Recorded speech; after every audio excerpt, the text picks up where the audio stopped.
All right. So today on the Michigan Kitchen, gonna be throwing some tri-tip roasts into the smoker. Now this cut of meat, it's got a unique history. Um, Not many people in the Midwest know about it. It's more of a West Coast item, and that being because it really was only used as grind primarily until a guy in Oakland once said, "Let's throw this on the rotisserie with a little garlic and onion powder and see how that tastes." And turns out it was pretty darn good. It's very popular out there on the West Coast in California.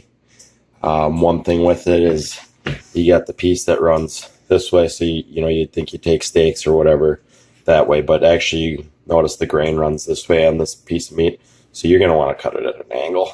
A lot of meats are like that, where the logical way to cut is actually not the right way. And you could even do this at like a bias, really fancy, and get some nice bilateral cuts. I don't even know if that's the right term, but I'm going with it.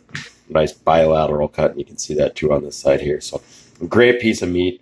Comes from the top sirloin area. It's actually a cap off this.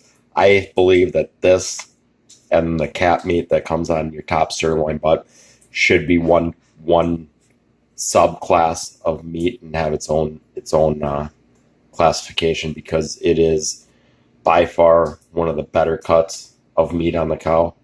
And when it's done, I'll show you why.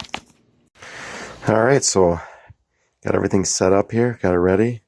This here is what makes smoking products easy. It's a digital thermometer. It's got a probe. I'm gonna get it inside here. You can see I already got these smoking up, nice and smoky in there. I'm gonna take and get it in one of the thicker parts. I'm gonna stick it down, and then I kind of like to just pull it back up and make sure I got it in there all the way. Otherwise, you'll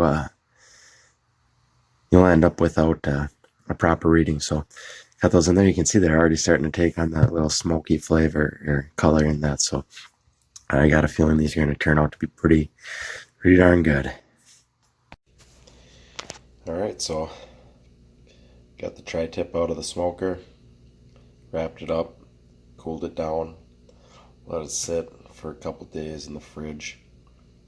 I got it sliced up here. You can see this is sliced with the grain, so you can see you got the long strands of grain running with it. This one is cross grain, so you can see how it just peels apart. It's got a little bit more. This one's going to be a little more tender cut. This is going to be a little tougher. It's kind of what you do for jerky. It's what you do when you want like sandwich steaks, just different good cut steaks and stuff like that. So all in all, this here turned out very well.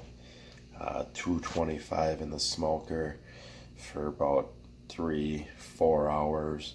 Wrapped it up in tin foil, let it go for another couple hours at 160, just to let it sit at that well done mark, and pulled it out, let it sit in the oven overnight in tin foil, then threw it in the fridge. So we got ourselves a nice cut of meat here. I'm gonna go ahead and make some sandwiches out of it now.